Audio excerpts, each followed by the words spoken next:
कि ये राधा वल्लभी संप्रदाय भी है जो सुबोधनी टीका को मानता है। भागवत को कम मानता है लेकिन सुबोधनी टीका को ये ज्यादा मानता है। और सुबोधनी टीका एक ग्रंथ का नाम है। तो राधा वल्लभी मार्ग में गए, जैसे हरिदास जी को देखा तो हरिदास जी की सेवा करने का जो भाव था वो अलग था। हरिदास जी यदि गर्मी का टाइम आए तो हरिदास जी कृष्ण के लिए जो वस्त्र बनाते हैं वो वस्त्र बिल्कुल महीन और पतले पतले, जिससे गर्मी कम लगे। और पूरे मंदिर के अंदर गर्मी के टाइम में जो खिड़कियां होती, खिड़कियों में जो गेहूं डालने या मकाई डालने के कट्टे नहीं होते ठेले, उन ठेलों में पानी डाल करके भिगो करके उनको खिड़की पे बांध देते हैं या गीला कपड़ा करके बांध देते हैं, जिसके कारण से संपूर्ण मंदिर बिल्कुल ठंडा रहे। तो इसी प्रकार ये भगवान को प्रसन्न करने में और सेवा करने में सदा लगे रहते हैं। ठंडी आवे तो मंदिर में गर्म कपड़े भगवान के लिए बनाना, भगवान के लिए अंगीठी वहां रख देना ताकि संपूर्ण मंदिर गर्म रहे। ठंडी और गर्मी ये सभी प्रकार के जो वातावरण बदलता है, उन सभी वातावरणों में जैसा जैसा वातावरण वैसे वैसे वस्त्र, वैसे वैसे सेवा। इसीलिए यही बीतक का प्रसंग सुंदर साथ को याद दिलाता है कि ठंडी के वागे राज्य के अलग होने चाहिए और गर्मी के वागे अलग होने चाहिए। गर्मी के वागों में राज्य के वागे थोड़े महीन और पतले कपड़े के हों, लेकिन ठंडी के समय में जो वागे हो थोड़े मोटे और जाड़े हों। तो ये दोनों ही एक भाव है और इन भावों को यहाँ दर्शाया गया। जाड़े की रुत में गर्मी का करे इलाज, और ठंडी के समय में बोले गर्मी का इलाज करने का तात्पर्य है कि गर्म वस्तु वहां पर सभी जगह लगा देते हैं। तब इनको स्नान का फिर बखत होए। और जब गर्मी का टाइम हो तो हरिदास जी एक बार नहीं अनेक बार नहाते हैं। और अनेक बार नहाने का मतलब कि हरिदास जी को पता है कि यदि व्यक्ति अंदर से नहीं नहाएगा तो अपवित्र रहेगा। इसलिए मंदिर में जाओ, किसी जगह पर जाओ तो नहा धो के जाओ। यदि नहीं नहा धोआ गया, यदि समय नहीं मिला, तो उस समय के अभाव में आप कम से कम पंच स्नान कर लीजिए। हाथ थोड़ा दे लीजिए, दोनों पैर घुटन तक धो लीजिए, मुंह धो लीजिए। तो ये क्या हो गया? पंच स्नान। यानी कुछ तो साफ सफाई होनी चाहिए। तो यही कह रहे कि गर्मी में 3-4 बार नहाना या 5-6 बार नहाना ये अपने लिए तो शोभनीय नहीं है, क्योंकि अपने लिए इतना टाइम नहीं है कि 3-4 बार केवल नहाते रहे। लेकिन ये राधा वल्लभी मार्ग की परंपरा है कि जो भी पुजारी बनेगा वो 5 से 6 बार नहाएगा। जब बाथरूम जाए तभी नहाओ, जब कोई छू ले तभी नहाओ। तो अपने से तो इतना काम नहीं होगा, हमारे से जो होगा वो कुछ टाइम तक होगा, कुछ समय तक होगा। तो उस समय की बात कह रहे कि ऐसी जो प्रेममयी सेवा पूजा, और सेवा पूजा को देख करके देवचंद्र जी का मन होने लगा कि ऐसे गुरु को मैं करना चाहूंगा जो इतनी भावना के साथ सेवा करता हो। और भक्ति उनकी देखी, भावना देखी, भावना देखने के बाद देवचंद्र जी उनके पास रह जाते हैं। और पास रहने के बाद इनके साथ वो भी सेवा करने लगते हैं। नसीहत जो कहने हती सो कह के थके सब। देवचंद्र जी को बहुत लोगों ने समझाया कि बेटा साधु बनने में कोई आनंद नहीं, केवल धोती पहन करके, सफेद वस्त्र पहन करके, भगवे वस्त्र पहन करके भटकता रहेगा। इससे बेहतर बेटा घर में रहो, भक्ति करो, आनंद लो। ये साधु की जिंदगी होनी चाहिए। आप कहाँ ये सब लफड़ेबाजी लेकर के घूम रहे हो? इसलिए मना करते माता पिता। लेकिन देवचंद्र जी को साधु से लेना देना नहीं कि मुझे साधु बनना है। साधु बनना और आत्मा की खोज करना, इन दोनों में अंतर है। ये है कि जो आत्मा की खोज के लिए निकला उसको लोग साधु समझ लेते हैं, जबकि वो साधु बनना नहीं चाहता है। साधु और आत्मा की खोज का यही मार्ग है कि जो आत्मा की खोज के लिए निकला है उसको केवल परमात्मा से लेना देना है, ना किसी संत से लेना देना, ना किसी वेशभूषा से लेना देना। वो एक अपनी अंदर की प्यास को बुझाने के लिए निकला है। और इधर ये लोग सोच रहे कि ये साधु बनेगा तो सब बर्बाद हो जाएगा, लेकिन आत्मा की प्यास जब जगती है और उस आत्मा की प्यास को जब तक बुझाया ना जाए तब तक ये आत्मा मार्गी लोग रुकते नहीं है। देवचंद्र जी का केवल आत्मा कल्याण का मार्ग था और अंदर बैठी श्यामा महारानी सोने कैसे देगी, क्योंकि परम धाम की आत्मा है। वाणी में लिखा, जो कदी भूली वतन तो भी नजर तहा निदान, कि यदि आत्मा इस दुनिया में आ भी गई तो भी शांति से बैठने देगी नहीं, वो अंदर से कुछ ना कुछ कहती रहेगी, नहीं आज कार्यक्रम में जाना चाहिए, आज कार्यक्रम में जाना चाहिए, मुझे टाइम देना चाहिए। समझ लीजिए कि आपकी आत्मा की आवाज पुकार रही है, लेकिन ऐसा लगे अरे ऐसे तो बहुत होते रहते, क्या लेना देना, तो समझ जाना कि जीव पुकार रहा है, वो जाने देगा। क्योंकि दुनिया में यही तो बात है कि आदि नारायण के जो जितने जीव है वो संसार की तरफ खींचेंगे, क्योंकि पूरी टीम है ये, और परमधाम की ब्रह्म सृष्टि वो परमधाम की तरफ खींचेगा। तो किसको कौन खींच रहा, तो जीव माया की तरफ खींचेगा और आत्मा परमात्मा की ओर खींचेगी। इसलिए दोनों का यहाँ संगम है। और साथ में मन जो है साथ देता जीव का, कभी भी आत्मा का साथ देता नहीं।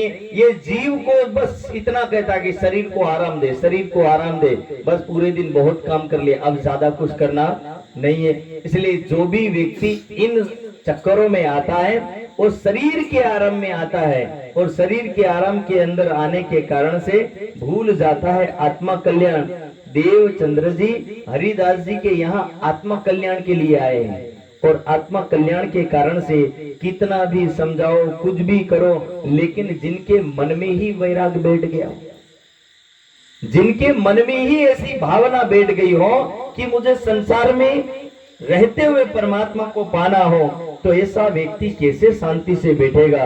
और यही एक ब्रह्म सृष्टि की पहचान है कि ब्रह्म सृष्टि जैसे ब्रज में आई तो ब्रज में रात्रि में 12 बजे के आसपास आई, तो सुना गया कि जिन सखियों के ऊपर ये ब्रह्म सृष्टि गई, उन सखियों को, उन लोगों को नींद नहीं आई, क्योंकि जीवों पर बैठी, तो जीवों को बैठी, जीवों को नींद नहीं आने दी। क्यों?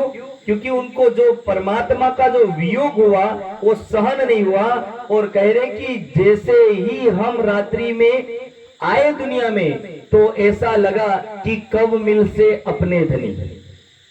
रात्रि के 4 घंटे काटना बहुत मुश्किल हो गया, जैसे सुबह हुआ तो कृष्ण को मिलने के लिए दौड़ पड़े। तो यही है ब्रह्म सृष्टि की पहचान। श्यामा महारानी जैसे आई और आई तो देवचंद्र जी के जीव को झंझोड़ दिया कि तू दुनिया के किसी लफड़े में नहीं, इन सभी द्वंद्वों से छूट करके बोले परमात्मा की राह पर चल। और देवचंद्र जी यहाँ से चले, और श्री देवचंद्र जी माया के क्यों नजीक ना जाए।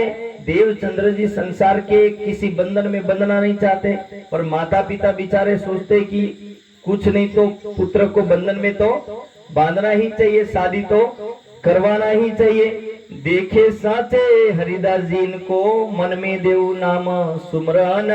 एक तरफ पिता चुपचाप सगाई करवाए, बेटे की शादी फिक्स करवा दी कि बेटा इनको कैसे बंधन में लाना है, तो पिता ने सगाई करके फिक्स कर दिया, और शादी के लिए मुहूर्त निकलवा रहे कि सही मुहूर्त कौन सा है। इधर गुरुजी ने मंत्र देने का मुहूर्त निकाला, और जो गुरुजी ने मंत्र देने का मुहूर्त निकाला था वही मुहूर्त शादी वाला था। दोनों चौगड़िया फिट बैठ गया, अब मंत्र भी लेना है और शादी भी करनी है। एक ठोर सगाई करके ब्याह को धरायो दिन की शादी का दिन फिक्स किया, और जब शादी का दिन फिक्स किया तो कह रहे कि वही दिन था उत्पन्न, ये उत्तम दिन था। बोले क्यों? क्योंकि पंडित के अनुसार जो चौगड़िया आता है कभी किसी किसी दिन पे फिट बैठता है और बाकी किसी दिन फिट बैठता नहीं है। इसीलिए जिस दिन फिट बैठता ना उसी दिन वो लोग अपना सेट कर लेते, फिर चौगड़िया काल चौगड़िया क्यों ना बैठ जाए, तो भी लोगों को फिट लगता है ना। ठीक है, कई बार पंडित लोगों को काल चौगड़िया में भी शादी करवा देता है, लेकिन लोगों को लगता है कि सही चौकड़िया दिया है। जो देखने वाला वो देखता, बाकी नहीं देखने वाले वो चौकड़िया भी देखते हैं, क्योंकि उनको जो विश्वास है पंडित के ऊपर है, चौकड़िया के ऊपर विश्वास। लिखा किसने? पंडित जी ने। किसने बापा? तो पंडित जी ने। तो ये पंडित जी के नाम से सारा काम करवाया गया। इधर सारी बात हो गई, सब कुछ हो गया, सगाई का सब फिक्स हो गया, शादी का टाइम भी फिक्स कर दिया, मंत्र देने का टाइम भी फिक्स कर दिया। इधर गुरुजी के पास आए, गुरुजी ने बोला देवचंद्र जी, बोले जा करके मुंडन करवाओ और ना धो करके आओ। देवचंद्र जी मंदिर गए, मंदिर में जा करके नहाया धोया और मुंडन करवाया। और मुंडन करवाने के बाद देवचंद्र जी अब मंत्र दीक्षा लेने के लिए बैठे, आसन पर बैठे, आसन पर बैठ करके कहने लगे गुरुजी अब मंत्र दीक्षा दीजिए। तब क्या बोलते हैं? सुमरन कहूं का लिया है, कया सन्यासी का कर विश्वास। देवचंद्र जी मुंडन करके सब रेडी हो गए और पूछा गुरुजी ने कि देवचंद्र क्या तुमने किसी के नाम का मंत्र लिया है? तो बोले हाँ लिया है मंत्र। तो गुरुजी ने बोला कि बोले उसको चिट्ठी में लिखो, रोटी में डाल के सन्यासी को पकड़ा दो या फिर किसी गाय के मुख में दे दो। देवचंद्र जी कह रहे जो तुम्हारा नाम जोरावर ओ आप ही होवे दूर। कहने लगे गुरुजी यदि आपका मंत्र ताकतवर होगा तो पिछले वाला आपको आप निकल जाएगा, और यदि आपका कमजोर होगा तो वो घुसने नहीं देगा। आप गुरुजी सोच लीजिए कि आपका कमजोर होगा तो वो नहीं जाने देगा। गुरुजी बोले बेटा यही बात है? तो बोले दे ही देता हूँ। जब आपकी विवेकशील बुद्धि यही करी कि मंत्रों में ताकत है तो बोले मैं मान लेता हूँ। और गुरुजी ने मान लिया। मानने के बाद गुरुजी ने मंत्र दिया, और मंत्र में क्या लिया? भजमन श्री वृंदावन कुंज बिहारी नित विलास। कयो मंत्र आप्यो? भजमन श्री वृंदावन कुंज बिहारी नित विलास। कारण के वहां के बिहारी की भक्ति करते हैं, रास रमैया की भक्ति करते हैं, इसीलिए कहा कि ये तुम मंत्र ले लो। और मंत्र लेने के बाद क्या बोला? ए राखो तुम दिल में सुमरो कर विश्वास। तो बोले इसको तुम अपने दिल में धारण करो। और कैसे भजना है? तो के सखी भाव हो ये भजियो। आत्मा के भाव से भजने के लिए राधावल्लभी मार्ग में आत्मा का भाव माना जाता है, तो आत्मा के भाव से भजना। और इधर जैसे भद्र भेष देख के करने लगे शोर। भाई शादी ना दिवसे બધું તામઝામ હોય, ઢોલ નગારા तामझाम એટલે सब सज धजने का टाइम है। और ये बाबा जी अपना मुंडन करवा के आए।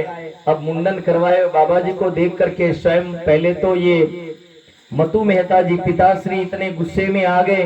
देखा और देखने के बाद कहने लगे भाई मेरा मरण अभी नहीं हुआ जो मेरे श्राद्ध के लिए तू मुंडन करवाया, अभी मैं मरा नहीं हूँ। क्योंकि उस समय की परंपरा है जब मरे तब मुंडन करवाना चाहिए। अपने वाले भी उसी राह को मान लेते हैं कि मरे तब मुंडन करवाना चाहिए। अरे एक बाल नहीं सारे बाल उखाड़ दो तो भी आत्मा भवसागर से पार नहीं जाएगी जब तक ये आत्मा भक्ति नहीं करेगी। ये स्वाभाविक चीज है। अरे हमारे मुंडन से आत्मा का क्या लेना देना? हम अलग है, मरने वाला अलग है। जो मर रहा है उसको जाना है, हमें तो जाना नहीं। अब हम मुंडन करवाएंगे, क्या उसका भवसागर से पार होना लिखा है? आज तक ऐसा कोई शास्त्र नहीं है कि जिस शास्त्र में लिखा मुंडन करवाए तभी आत्मा भवसागर से पार होगी। पता नहीं है परंपरा चली कब से होगी, पर चली ऐसी गड़ गई है कि जिसको निकालना भारी हो गया, क्योंकि निकलना ही नहीं चाह रही। और इसी बात को दोहरा रहे कि मुंडन है। जहां तक मुंडन की परंपरा समझ में आती है तो मुंडन की दो ही कंडीशन में परंपरा समझ में आती है कि मुंडन जिस दिन अर्थी उठाए उसी दिन शमशान घाट में हो जाए तो वो सही है। क्यों सही है? क्योंकि जो अर्थी होती है उसके जो कीटाणु होते हैं, बॉडी से शरीर से जो कीटाणु निकलते हैं वो सीधे कहाँ चढ़ते हैं? बालों में लगते हैं। क्योंकि हमारा सिर अर्थी के उसमें टच होता है। और कुटुंब वालों को ही करना क्यों चाहिए? क्योंकि कुटुंब वाले ही अर्थी उठाते हैं, बाकी लोग तो उठाते नहीं। इसलिए जो उठाता है उसी को मुंडन करवाना चाहिए और उसी की परंपरा लिखी है। लेकिन जाते जाते दिन ऐसा हुआ कि पूरा का पूरा फलिया मुंडन करवाने लगा, जबकि वो अर्थी से क्या किसी दोस्त से कोई लेना देना नहीं, दूर दूर से कोई रिश्ता नाता नहीं। तो इसी तरह की जो परंपरा है, मुंडन वाली जो परंपरा है, तो इन्हीं मुंडन वाली की श्राद्ध के अंदर परंपरा, देवचंद्र जी के पिताजी मतु मेहता इतने गुस्सा होने लगे, कहने लगे भाई आपको मैंने शादी के लिए बुलाया है और आप तो ऐसे मुंडन करवा के आए, ये दुल्हन को मैं क्या जवाब दूंगा। किसी भी तरफ पगड़ी बांधी, फिट किया पगड़ी को, और रोई पीट दुख पाए के खींच डराए कहे सुकाना, डरा धमका करके देवचंद्र जी को किसी भी तरह घोड़ी पर चढ़ने के लिए विवश कर दिया। ये लास्ट दिन था राजा बनने का, उसके बाद नौकर ही नौकर, राजा बनने की कहानी समाप्त हो जाती।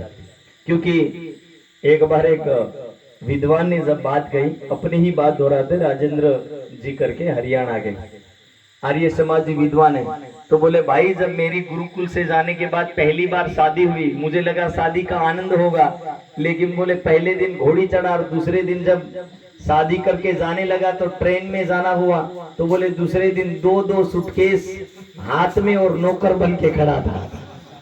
तो यही लीला है, फर्स्ट दिन बोझ से रही, दूसरे दिन से बोझ शुरू हो जाता। वो बहन हो चाहे भाई, दोनों को लगता है, ऐसा नहीं भाइयों को लगता। बहन उस दिन से बेचारी बर्तन में लगती है, झाड़ू पोछा में लगती है, और भाई घर के बोझ को उठाने में लगता है। दोनों उस दिन से ऐसी दशा में पहुंच जाते हैं। अब उस दिन गृहस्थ उस दिन से ऐसा बोझ आता है कि उस दिन पता चलता है कि शादी के कुछ और वर्ष निकाल दे तो ज्यादा अच्छा रहता है। लेकिन वो कहावत है ना, शादी का लड्डू नहीं खाए वो भी पछता है, और खाए वो भी पछता है, दोनों पछताते हैं। इसलिए खा करके पछताओ, ज्यादा खुश है। सीधी सादी भाषा है, खाओ और मजे लो। तो ये बात समझा रहे कि शादी तो हो गई, शादी हुई तो क्या करे, मैं ब्याह करने था जिनसो किया है 300। अब कह रहे देवचंद्र जी कि भाई आप क्यों रो रहे हो। बोले मुझे जिससे शादी करनी थी, मैंने आत्मा के पति से शादी कर ली, मेरी शादी हो गई। अब बोले दुनिया की शादी करने की जरूरत नहीं, ऐसे में खटपट में शादी हुई।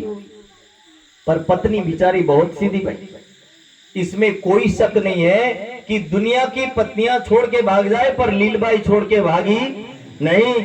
रहे एक पहर घर अपने, पिछली रात रहे जब पोहरा। विचार करो, 24 घंटों माती 21 घंटा मंदिर में, 21 કલાક મંદિર માં રહેવાનું, રાત્રિના 3 કલાક ઘરમાં આવવાનું। હવે તમે વિચાર કરો, ઈ કલાક પાછા કયા, રાત્રિના 12 વાગ્યાથી 3 વાગ્યા સુધીના, જે સમયમાં માણસની સુધી ઊંઘ્યા પછી ભાન રહે, આવા સમયમાં દેવચંદ્રજી ઘર આવે અને બધા હુતેલા રહી જાય, એની પહેલા પાછા ઉઠીને જતા રહે। હવે તમે વિચાર કરો, કોઈ નારી રહે ખરી? पति ने कोई पड़ी ना हो, ध्यान नहीं आपे, एवा समय में नारी घर छोड़ी जती रहे। पण आ लीलबाई एक एवी मर्यादावान नारी है, जिस नारी को अपने पति और ससुराल के घर को संभालने का अच्छे से ज्ञान है। पति भले भक्ति में लीन है, लेकिन पत्नी ये नहीं सोच रही है कि मुझे छोड़ के जाना चाहिए। पत्नी ये सोचती कि मेरा घर संवरेगा कैसा, मेरा साधु पति ठीक रहेगा कैसा। पति के सुख में पत्नी का सुख, और पत्नी के सुख में पति का सुख, यही गृहस्थी का आनंद है। पर यदि पति अलग जाता हो, पत्नी अलग जाती हो, तो उस दिन से घर बर्बाद होना शुरू हो जाता है। समझ लीजिए कि 10 रुपया है और पति पत्नी बाजार में निकले और दोनों के विचार में ये आ गया कि 10 रुपया भाड़ा के लिए है, तो समझ लीजिए कि ये गृहस्थ चल पाएगा। लेकिन पत्नी बोले तू 10 रुपया क्यों लेके आया, जब ये सवाल खड़ा हो जाए तो समझ लेना ये गृहस्थ कभी भी टूट सकता है। इसलिए घर गृहस्थ में पत्नी और पति दोनों का विचार समन्वय हो, एक साथ हो, तो ये घर कैसा हो जाता है, तपोवन गृहस्थ जीवन हो जाता है। लेकिन जिस दिन पत्नी अलग और पति अलग, विचार अलग, कई बार पुरुष के पास बेचारे के पास पैसे नहीं है, और कई बार बहनें जिद पे अड़ जाती है कि नहीं मुझे तो वही कपड़े लेने, बाकी आपके पास हो नहीं हो, उधारी ला करके ला, पर ला जरूर। तो समझ लीजिए कि इससे हम अपने ही घर में खाड़ा खोद रहे, दूसरे के घर में खाड़ा नहीं खोदते। वो पति हो चाहे पत्नी हो, जब खर्च पे उतर आए तो इसका ब्याज भी चुकाना पड़ेगा, उधारी लो तो सुननी भी पड़ेगा। तो यही गृहस्थ जीवन की बात है कि जीवन हो तो देवचंद्र जी और लीलबाई जैसा। लीलबाई भले देवचंद्र जी रात्रि में लेट आते हैं, लेकिन मुड़ के ये नहीं कहती कि आप इतना लेट क्यों आए। इधर दुनिया में देख लेना, जितने भाई सुबह निकल जाते शाम तक 6 बजे नहीं आते, पत्नियां सीधा फोन करती, हाजी कई हर को सांझ पड़ता पड़ता ये फोन आ भी जाए। रात्रि ना 8 वाग्या तो बोले नौकरी करवा गयो, काम मजदूरी करवा गयो। 5 वागे छूटे, रात्रि ने 8 वागे 3 घंटा कही गया। ई गणतरी मारे नहीं मेल पड़े ने थामे पूछे मारू धणी तई 5 वागे छूटे ने 8 वागे घेर આવે 3 घंटा વચ્ચે ના કઈ, એટલે આ ગણતરીમાં આવે। એટલે પુરુષ બિચારો ની દુખી થતો હોય તઈ પણ અને ની ગરમ થાય તો પણ આવું થાય। એટલે ઘણીવાર એવા પ્રસંગ બને છે, કઈ દોસ્તારી મળે, કઈ ગમે તી મળે, કોઈ વ્યક્તિ મળે તો ટાઈમ જાય, થોડું ઘણું મેનેજ કરવું પડે। આ ધૈર્યની વાત છે। એટલે આ પ્રસંગ આપણને એ શીખવાડે છે कि भाई टाइम आम तेम थाय, पर इमा फोन पे फोन, फोन पे फोन, फोन पे फोन, इससे व्यक्ति का दिमाग चिड़चिड़ा हो जाता है। और जब ये होगा तो व्यक्ति घर में लड़ाई नहीं करेगा तो भी, और आवाज पुरुष शराबी बने अधिकतर, परेशान थईला पी नाखे, પછી હાંજે આવે પછી જે કરવાનું નહીં હોય તે પણ કરી બે। એટલે આ આવું જીવન નહીં હોય। प्रेम पूर्वक रेवा जेवी वस्तु है।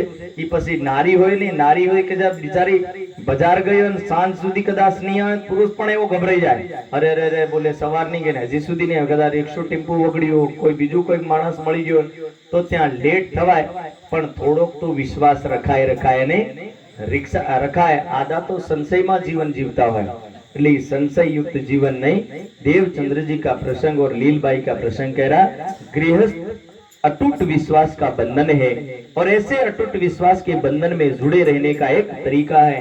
एक दिन श्री देवचंद्र जी मंदिर पे परिक्रमा करते करते पकड़े गए। सवारे 3 वागे परिक्रमा करे छे ने 3 वागे जारे परिक्रमा करता हता त्यारे हरिदासजी महाराज बहार निकल्या અને ઝરોખાથી જોઈ। ઝરોખા એટલે આપણે 3 ફૂટ સજ્જુ બહાર કાઢીએ ને, એવી રીતે તે સમયની અંદર પણ જે સજ્જુ બહાર હતું તો ઝરોખાથી બહાર નીકળીને જોઈ તો કોઈ નીચે માણસ ફરે છે, અને આવા માણસને જોઈ અને દેવચંદ્રજી અરે હરિદાસજી महाराज विचार करवा लाग्या कि कोई चोर तो नहीं है। तो इसलिए आवाज लगा, भाई कौन? तो बोले मैं गुरुदेव मैं आया हूं। तो हरिदास जी आवाज को पहचान करके ऊपर बुलाए, पूछा बेटा इतनी रात में आने का कारण क्या है? तो बोले गुरुदेव टाइम का पता नहीं चला, एक दिन हुआ, दूसरे दिन फिर हुआ, जब दूसरे दिन हुआ तब समझ में आया कि ये एक दिन नहीं, ये रोज की ये लीला चलती है, और रोज की लीला चलती है। तब उन्होंने सोचा कि क्यों ना बोले हम इनको एक मूर्ति पकड़ा देते हैं, और मूर्ति देने के लिए वादा किया, उसमें से बाल मुकुंद की मूर्ति देने का वादा किया। इधर शाम को बात हुई, और शाम को बात हुई, सुबह जैसे ही हुआ इतने में स्वरूप कहूं ना पावी, भाई हरिदासी दलगीर स्वरूप कहूं ना पावी, यानी जो मूर्ति थी वो कहीं मिली, जब नहीं मिली तो हरिदास जी ने घर में पूछा, फड़िये में पूछा, सब जगह को पूछा, लेकिन बोले मूर्ति हमें ले गए नहीं है, लोगों ने मना कर दिया। इधर आसन पर देख नहीं रहे क्योंकि आसन पर दिख भी नहीं रही, गायब है। तो गायब मूर्ति को देख करके हरिदास जी तो उपवास में रह गए कि आज बोले मैं खाना नहीं खाऊंगा। इधर देवचंद्र जी आए तो देवचंद्र जी कहने लगे, गुरुदेव हमने सब घर में तैयारी कर ली, आसन वासन सब रेडी कर दिया, बस आपका आदेश हो तो हम भगवान को ले जाए। पर भगवान तो गायब हो गए, कहां से ले जाते, क्योंकि भगवान ही नहीं है। इधर हरिदास जी को और मूर्ति को देखा तो मूर्ति है ही नहीं, हरिदास जी दुखी बैठे थे। इतने में देखा देवचंद्र जी कहने लगे कि शायद मेरे में कोई खोट रह गई, इसलिए मूर्ति मेरे घर आना चाहती नहीं है। दुखी होकर के देवचंद्र जी घर चले गए। यों करते मध्य रात भई वीतित, जब सवार थी सांझ थी रात्रिना 12 वाग्या, અને રાત્રિના 12 વાગ્યા સુધી હરિદાસજીએ ભોજન ગ્રહણ કર્યું। આ દુનિયાની ભક્તિ છે। આપણા ઘરમાં રાજી નહીં હોય ને તો આપણે ઠોકીને ખાઈને ઊંઘીએ એ તો રાજી નહીં હોય તો બધું ચાલે બોલે लेकिन આ દુનિયાના ભક્તોની કહાની કે ઘરની મૂર્તિ ખોવાઈ હરિદાસજી બોલે મારે ભોજન કરવું નથી એટલે આપણી સરખામણી દુનિયા સાથે કરીને જોવો કે આપણે ક્યાં ને દુનિયા ક્યાં મંદિરમાં રાજ્યનું સ્વરૂપ વિરાજમાન છે જરૂરી છે પણ ઘરમાં પણ જરૂરી હોવું જોઈએ દુનિયા તો ભગવાનના નામથી तपस्या कर आपने एमना नाम थी कोई तपस्या नहीं करता ये राज्य की वाणी समझा रही है कि यहाँ पर हरिदास जी रात्रि हुई और रात्रि समय में जैसे ही रात्रि हुई आंख लगी और आंख लगी उतने में मुकुटदान जी ने दर्शन दिया और दर्शन देने के बाद जैसे ही दर्शन दिया तो हाथ जोड़ करके हरिदास जी पूछने लगे अहो प्रभु तुम कहाँ गए थे क्या पूछा कि प्रभु आप कहाँ गए थे तो क्या कहते हैं कया हम तो ही बैठे हते कहने लगे हम तो वहीं बैठे थे बोले कहीं गए नहीं है तो तुम क्यों ना दियो दीदार अब कहने लगे कि आपने दर्शन क्यों नहीं दिया तो कहने लगे कि कहीं तुम मोको पधरावते थे कि गुरुदेव अरे हे हरिदास जी महाराज बोले आप मुझे किसी और के घर में भेजना चाहते थे इसीलिए मैं वहीं बैठा हूं केवल आपकी दृष्टि को घुमाया मैं कहीं गया नहीं हूं इसको बोलते हैं दृष्टि से ओझल होने की विद्या और ये दृष्टि से ओझल होने की विद्या योग दर्शन में भी लिखी है और एक बार की बात आप लोगों को याद है महाभारत में जब दुर्योधन पांडवों के राजमहल में आता जिसको बोलते पांडव और इंद्रप्रस्थ ये इंद्रप्रस्थ में जब दुर्योधन आता है तो वहां की एक लीला थी कि जहां पानी है वहां पानी नहीं है और जहां धरती है वहां पानी है दुर्योधन धरती समझ करके धोती ऊपर उठा के चलता है और जहां पानी है वहां धरती जैसा दिखाई देता वहां धोती भीगती है दुर्योधन को ये बात समझ में आती नहीं है तो ये दृष्टि भ्रम एक प्रकार की लीला होती है विद्या होती है जिसको कहां जहां फिट कर दिया जाए तो वो किसी को दिखता नहीं है और यही बात यहाँ पर कह रहे हैं कि मैं तो वहीं बैठा हूं लेकिन आपको दिखाई नहीं दे सकता क्योंकि मैं आपकी दृष्टि को भ्रम बदले आऊं और बदलने के कारण से आपको मेरा दर्शन नहीं हो सकता सो तुमको ही न स्वरूप की भई नहीं पहचाना कहने लगे आप हरिदास जी महाराज आप देवचंद्र जी के यहाँ मुझे पधराना चाहते हो पर ये देवचंद्र जी बोले देवचंद्र जी नहीं है ये तो राधा रानी है ये कृष्ण की अर्धांगिनी है और कृष्ण की अर्धांगिनी के घर बोले आप मुझे पधरा रहे हो आपको पता है कि जब मैं ब्रज में था तो बोले इन्हीं राधा और बांके बिहारी के कारण से बोले मैं अखंड हो पाया क्योंकि ये लीला उनको भी पता चली अक्षरातीत ने जब अखंड किया तो ये अक्षर ब्रह्म की लीला थी कि भले मुझे भाई संसार के अंदर एक बार अक्षरातीत की लीला दिखी परम धाम में मांगा अक्षर ब्रह्म ने कि हे राज्य महाराज आप मुझे आपके आनंद और प्रेममय लीला दिखाओ तो राज्य ने बोला परम धाम में दिखा सकता नहीं हो आपको दुनिया में देखना होगा या आपके ब्रह्मांड में देखना होगा तो एक बार ब्रज में दिखा और दूसरी बार रास में दिखाया जब रास की लीला चल रही थी और लीला चलते चलते मूल स्वरूपे देखा थी ये दो मगन हो के खेलत तब जोश लियो खेच कर तब चित चौक भाई अक्सर जो बांके बिहारी का स्वरूप जो रास मंडल में था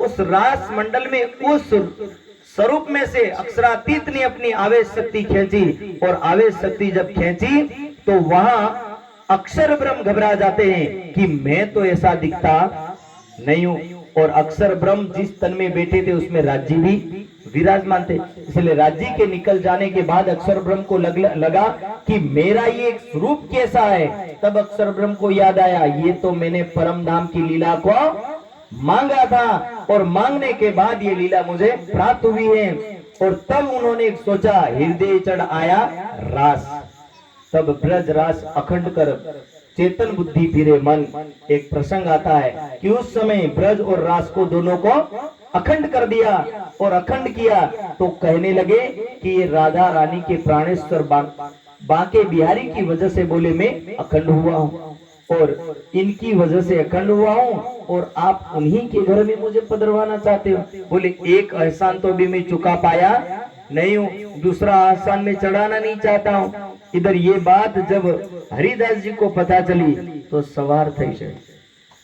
सवार થઈ એટલે હરિદાસજી દોડતા દોડતા દેવચંદ્રજીના ઘર તરફ વળ્યા અને ત્યાં જઈને દેવચંદ્રજી પણ રાસ્તામાં મળી ગયા એટલે ચરણોમાં પડી ગયા। હરિદાસજી ચરણોમાં પડી અને માફી માંગવા लाग्या કે હે દેવચંદ્રજી, મને તમારા સ્વરૂપની ખબર नहीं હતી कि आप स्वयं राधा रानी हो और इसीलिए मैंने आपके द्वारा घर के बर्तन साफ करवाए, आपके द्वारा झाड़ू मरवाया, आपके द्वारा कपड़े धुलवाए, आपके द्वारा लीपण का काम करवाया।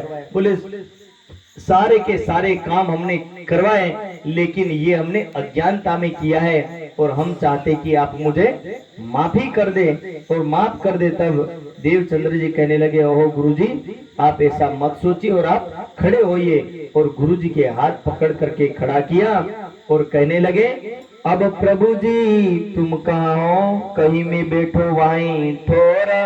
अब धीरे धीरे स्वयं इधर हरिदास जी बाल मुकुंद जी से पूछते कि आप कहाँ पर हो, तो बोले मैं वहीं बेटा, जरा देखो। तो जैसे ही आंखें खोली तो बाल मुकुंद जी वहीं बैठे थे और वहीं बैठे। इतने में सुबह और सुबह के बाद हरिदास जी को समझाया कि मेरे बदले में आप देवचंद्र जी को बांके बिहारी के वागा वस्त्र की सेवा दे देना। और वागा वस्त्र की सेवा देवचंद्र जी को पकड़ा दी, सिर पर रख करके देवचंद्र जी अपने घर पे लाए और घर पे लाने के बाद स्वयं उसकी सेवा करने लगे।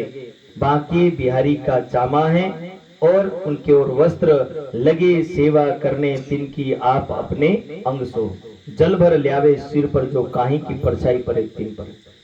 स्वयं માટલું લઈ અને ઘડો લઈ અને પાણી ભરવા જાય અને પાણી ભરવા જાય તો સાથે સાથે સાહેબ किसी की परछाई पड़ जाए तो बोले ऐसा जल में परमात्मा को चढ़ा सकता नहीं, भगवान को नहीं चढ़ा सकता, इसलिए परछाई पड़े हुए जल को भी फेंक देते हैं और फिर से कुएं में जाते हैं, फिर से भर के लाते हैं। रसोई करे विवेक सो सेवा को सब साज, और स्वयं अपने हाथ से राज्य के लिए भोग बनाते हैं। साथ में चावल, मूंग, घी, कांड वगैरह ये सब भोग के लिए अलग रखते हैं। और इसी तरह जब सेवा करने लगे तो सेवा करने लगे। इधर धीरे धीरे यहाँ पर जो बहनें थी वो बहनें क्या करने लगी, जब इन भात सेवा करे लगे लीलबाई को लोग कहने, बोलो श्री प्राणनाथ। इन बात सेवा करे तो लोग क्या कहने लगे, लीलबाई को कहने लगे कि ये बेन तू केवी बेन, तारो पति पानी भरी लावे, तारो पति લીપણ કામ કરે, તારો પતિ રસોઈમાં ભોજન બનાવે અને તું કે પાણી ની ભરવા જાય, ની લીપણ કામ કરે, ની भोजन बनावे, केवी नारी। तो दुनिया में ताना मारना ये स्वाभाविक वस्तु है, ये कोई किसी को कहानी नहीं पता है कि क्यों भर के लाते और किसी लिए कर रहे हैं। अब ये बात लीलबाई को मन में खटकती है और लीलबाई को जब खटकी तो लीलबाई क्या कहने लगी, तभी तो लीलबाई ने करी आई के अरज कहने लगी, ओ स्वामी दुनिया मुझे ताना मार रही है, आप मुझे ये सेवा दे दीजिए। देवचंद्र जी कहने लगे कि हे लीलबाई, यदि मेरे दिल में जो भाव है ऐसा भाव तेरे दिल में आ जाए तो मैं सेवा दे देता, लेकिन तेरे दिल की भावना अलग और मेरे दिल की भावना अलग है। यदि सेवा करते तेरे दिल में यदि ये भाव आया कि ये सेवा में क्यों कर रही और दुखी हो गई तो बोले सेवा धर्म रहेगा नहीं। और इसीलिए देवचंद्र जी मना करते हैं और लीलबाई मानती है, क्योंकि दुनिया यहाँ परेशान है, ताना मारने में पीछे पड़ती नहीं, क्योंकि दुनिया को दिखता यही है, जो दिखता वो दुनिया उसको लेकर के चलती। इसलिए तो वाणी में और कबीर साहब ने कहा, निंदक न्यारे राखिए, बोले निंदा करवा वाला अगल बगल में राखा, एनाथी फायदो साहब। बोलो श्री प्राणनाथ। निंदक न्यारे राखिए तो केम, बोले आंगन कुटी छवाए, इससे बोले घर का माहौल अच्छा रहता है, क्योंकि हम खुश रहते हैं वो दुखी रहते तो पनौती किधर जाएगी? बोले जितनी निंदा करते उनके पास पनौती जाएगी। इससे अपने घर की पनौती थोड़ी कम हो जाती है। एक तो पनौती कम होती है, दूसरी बात बोले दुख भी कम होता है। क्यों? क्योंकि दुखी मानस को देख करके हमें खुशी मिलती है। इसलिए निंदक न्यारे राखिए आंगन कुटी छवाए। और अगले शब्द में कह रहे बिन पानी साबुन बिना, कि बिना पानी और साबुन बिना आप बोले अपने आप ही व्यक्ति साफ हो जाता है। यहां साबुन और पानी की जरूरत पड़ती नहीं है। और ताना एक ऐसी चीज है ना, निंदा, जो निंदा है लोगों की शुरू हो जाए ना साहब, तो दुनिया में लोगों તમને ખબર કે રાત્રિના 12 વાગે તો પણ શાંતિથી ઊંઘે, પાછા આખી રાત વિચારે મેં પહેલી વાત કહેવાની છોડ દીધી, અને ઈ વાત કેતો નહીં તેને એના કાન ઉભા થઈ જતા. કેમ? કારણ કે આ નિંદાના શબ્દો છે. વ્યક્તિ જ્યાં નહીં છેડે ને ત્યાં પણ છેડે. એટલે વ્યક્તિ નિંદા રસ, એક રસ એવો છે. આ કાનની બીજું સાંભળવું હોય ને, ઈ પરમાત્માના જ્ઞાનની વાત કરે તો જ્ઞાનની અંદર ઉતરે ને, એમાં વ્યક્તિ નિંદર ચડે. એને એવું લાગે કે ક્યારે બાવો બંધ કરીને આપણે ઉઠીએ. પણ જો નિંદા શરૂ થઈ ગઈ ને તો વગડેલા કાન પણ સુધરી જાય છે. કાલે પંડિતજી એક ચર્ચા કરી હતી કે ડાહી ડોહીઓ થઈ જાય એ લોકોને એમ તો બહેરાશ હોય, પણ બોલે જ્યારે નિંદાની વાત આવે ને એની બહેરાશ ખતમ થઈ જાય. કારણ કે ત્યાં માણસ જાગૃત થઈ જાય. એટલે સ્વાભાવિક વસ્તુ છે. એમાં બધું હમણાય અને ઓલામાં કોઈ હમણાય. એટલે આ વસ્તુ છે કે નિંદા એક એવી વસ્તુ છે ભલા ભલાની કાનના પડદા ઠેકાણે લાગી જાય. એટલે આ એવા શબ્દ ને આવા શબ્દ, એટલે નિંદાના શબ્દ કેવા કે માણસ ગમે તેવો સારો માણસ હોય તો પણ એના ગુણ અવગુણ કાઢે ને, ગમે તેવા તમે સારા હોય ને પણ એટલું સમજી ચાલો કે 50 માણસ તમારી નિંદા કરતા હોય ને કરતા જ. બાકી તમે તમારી જાતને એવું સમજો કે મારી કોઈ નિંદા જ નહીં કરે, એ આપણું અજ્ઞાનતા જ કહેવાય. હું એટલું જરૂર માનું કે આ દુનિયામાં જીવવું હોય ને તો 50% પ્રશંસા વાળા સારા માણસ મળે, તો 50% આપણી નિંદા વાળા મળે. એટલે આ બધાને ભેગું લઈને ચાલવાનું. બાકી આપણે એવું સમજે બધા આપણને સારો સમજે ના ભાઈ, આદા તો તમારા દોષની જ જોતા હોય. ઉપર બેહે ચાહે નીચે બેહે, ઈ નીચે બેતા માણસને પણ ધ્યાન દે કઈની કુની જોડે બેહે, કેમ બેહે, કેટલા વાગ્યા સુધી બેહે, એ બધું સર્વે કરે. જેમ એના જીવનમાં કઈક એને હિસાબ કિતાબ કરવો હોય એમ. રાત્રિનો માણસ 12 વાગે ગાડી લઈને આવે તો વિચારે આજ એક દન થયો, કાલ 2 દિવસ થયો, 10 દિવસ થઈ જાય ને તો વિચાર કરે રોજ માણસ રાત્રિનો 12 વાગે ગાડી કેમ લઈને આવે. એ વાત થાય ને જાગૃત થાય માણસની અંદર. એટલે દુનિયાની બીજી કઈ જ નથી પડી. અમે અમારું બ્રહ્મ જ્ઞાન હજારો નહીં લાખો ઘંટા સુધી સંભળાવે લોકોને કોઈ ઇન્ટરેસ્ટ નહીં. પણ જો હું અત્યારે કહી દઉં કે આ 100 કે 200 માણસ બેટા હું બધાની નિંદા કરી શકું, તો મારા વાલા વારી આવીને સાંભળશે. અચ્છા પેલાની વાત શું છે, ઓલાની વાત શું છે, એટલે બધાનું પૂછતા થાય. એટલે આ નિંદા વસ્તુ એવી છે કે જે વ્યક્તિને આ દુનિયાની અંદર પરેશાન કરતી હોય. એટલે કે છે કે લીલબાઈ ની બિચારા સીધી સાદી નારી છે. દેવચંદ્રજીનો ભક્તિનો ભાવ છે. એવું નથી કે ભાઈ આપણે ખુદ કામ કરવું છે. દેવચંદ્રજીની અંદર નારી નથી કામ કરવો એવો ભાવ નથી. નારીને પણ એવું નથી કે મારો પતિ આવું કામ કરે. બંને પતિ પત્નીમાં આવો કોઈ ભાવ નથી. પણ નારીને એવું થાય છે કે મારો પતિ જે પણ કરે એ સારી રીતે કરે, અને પતિને એવું થાય છે કે હું જે પણ કરું મારી આત્માના માલિક માટે કરું. એટલે એકબીજાને પતિ પત્ની તો સપોર્ટ કરે પણ ત્રીજો સપોર્ટ નથી કરતો. એટલે આ દોષ ત્રીજામાં આવે. એટલે ત્રીજા નંબરના દોષથી પતિ બી બચે અને પત્ની બી બચે. કારણ કે કભી કભી આ ત્રીજા નંબરના દોષથી પત્ની અને પતિ નહીં બચે ને તો ઘર તૂટી જાય. એટલે એ વાતને અહીંયા સમજાવવા માંગે. तब कह रहे तब सेवा धर्म कहाँ रहे ना हो मेरे समान. कहने लगे कि तब सेवा धर्म कभी संभव हो सकता नहीं है.